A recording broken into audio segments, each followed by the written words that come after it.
అందరికీ నమస్తే. ఈరోజు నేను ఒక సరికొత్త రెసిపీతో మీ ముందుకు వస్తున్నాను. అదేంటంటే మామిడికాయ తొక్కు, పచ్చి మామిడికాయల తొక్కు. నేను 5 మామిడికాయలు తీసుకున్నాను. వీటన్నిటిని నేను ఏ విధంగా తయారు చేస్తానో, ఎలా చేస్తానో మీరు కూడా నేను బాగా శుభ్రంగా 2-3 సార్లు కడిగి ఆరబెట్టుకొని దీన్ని పక్కన పెట్టుకోవాలి.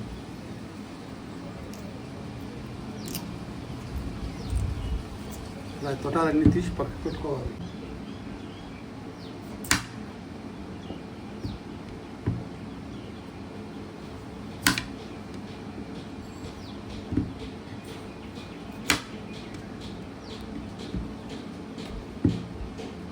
ఏమున్న తొక్కునన్నింటినీ ఇలా తీసుకునేయాలి.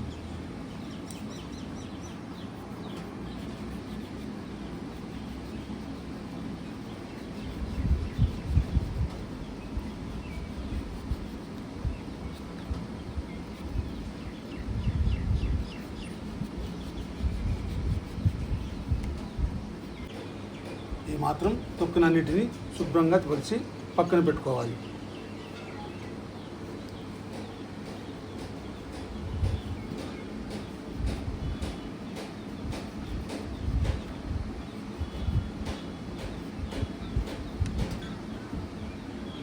వచ్చేసి తొక్కునన్నింటినీ ఇలా పక్కన తీసి పారేయాలి. ఇప్పుడు మనం ముందుగా తరిగి పెట్టుకునే దాన్ని మనకి ఏ సైజు కావాలంటే తొక్కు ఆ సైజులో ఇచ్చేసుకోవాలి. మనకైతే ఈ సైజులో సరిపోతుంది కాబట్టి ఈ మాత్రం తురుముకోవాలి. మనం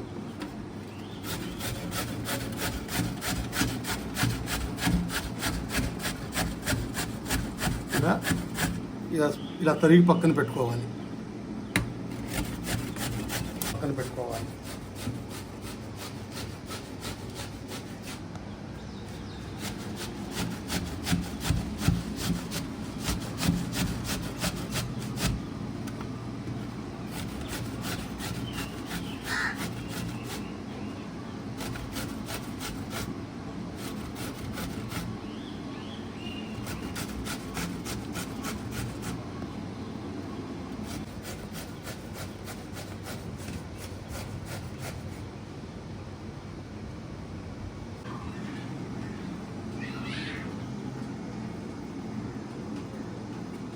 ఈ 5 కాయలు తురుముకొని వేస్టేజ్ పోను.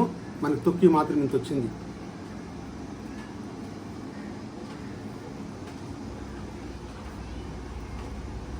ఈ తొక్కను అన్నిటిని తీసి ఇలా పక్కన పెట్టుకోవాలి.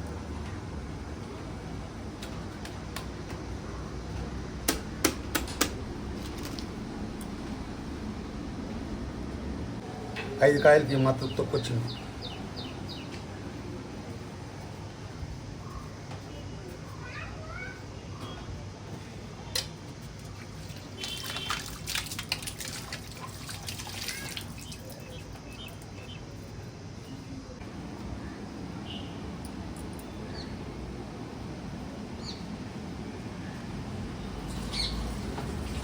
ఈ మాత్రం మనకు 5 మామిడికాయలకి ఈ మాత్రం తొక్కు వచ్చింది.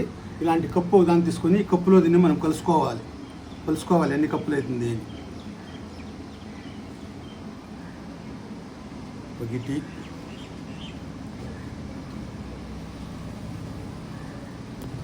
2 నాకు ఈ కప్పుతో 5 కాయలకి 5 కప్పులు ఇదైంది.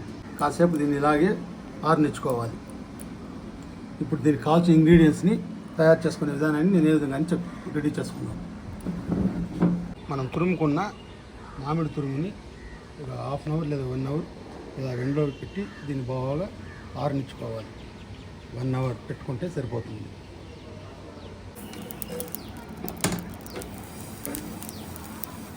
ఇది మాత్రం వేయించుకొని స్టవ్ ఆఫ్ చేసుకోవాలి.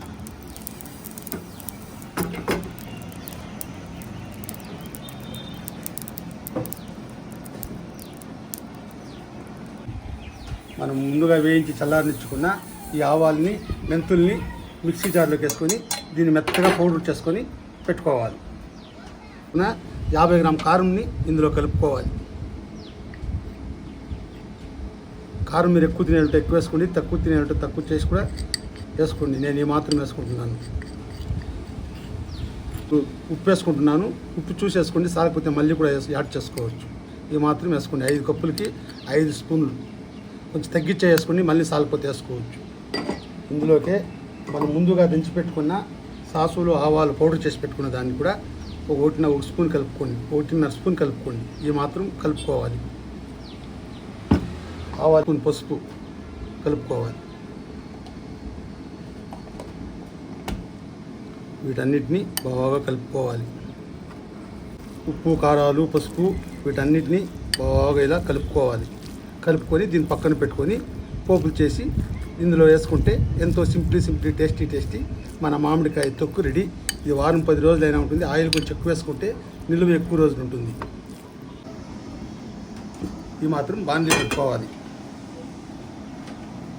ఇప్పుడు 5 కప్పులు మనం వేసుకున్నాం తొక్కున్నారు కాబట్టి 2.5 కప్పు ఆయిల్ కలుపుకోవాలి.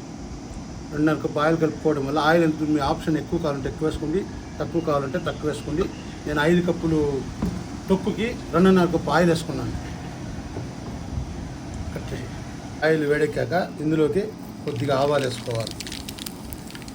ఆవాలు, జీలకర్ర మీ ఆప్షన్ కావాలంటే వేసుకోండి, లేదా స్కిప్ చేయొచ్చు. నేను కాల్చుకుని జీలకర్ర వేసుకుంటున్నాను. ఇందులోకి ఇది మాత్రం ఎండుమిర్చి వేసుకోవాలి. ఇందులోకి ఇది మాత్రం వెల్లుల్లి రెబ్బల్ని వేసుకోవాలి. ఇందులోకి కొద్దిగా కరివేపాకు కూడా స్టవ్ సిమ్లో పెట్టుకొని కరివేపాకు కూడా వేసుకోవాలి.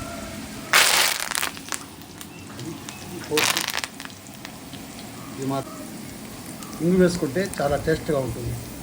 ఇది మాత్రం ఇంగు వేసుకోవాలి. వీటన్నిటిని బాగా కలుపుకొని చల్లారని మన మామిడికాయ తొక్కు రెడీ. దీన్ని బాగా చల్లారనిచ్చి ఇందులోకి వేసుకో.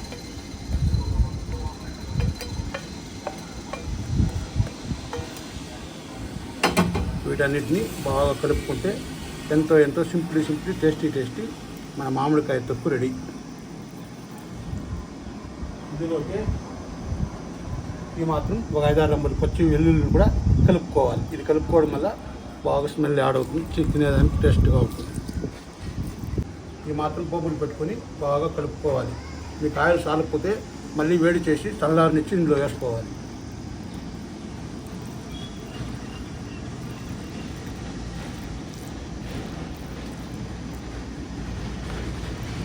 ఇప్పుడు ఏ విధంగా ఈ తొక్కును తయారు చేశానో మీరు కూడా అదే విధంగా ఇంట్లో తయారు చేసుకోండి. పిల్లలు పెద్దోళ్ళు చాలా ఇష్టంగా తింటారు. ఇది 10 రోజుల వరకు నిలువ చేసుకోవచ్చు. ఆయిల్ ఎక్కువ కావాలంటే కూడా ఆయిల్ ఎక్కువ వేసుకోండి. మాట్లాడుకోవడం లేవు, అంత టేస్ట్గా ఉప్పు కారాలన్నీ పర్ఫెక్ట్గా కుదిరింది. చూసారుగా. నా వీడియో కానీ నచ్చినట్లయితే లైక్ చేయండి, షేర్ చేయండి, సబ్స్క్రైబ్ చేసుకోండి. మరొక మంచి వీడియోతో రేపు కలుసుకుందాం. బాయ్.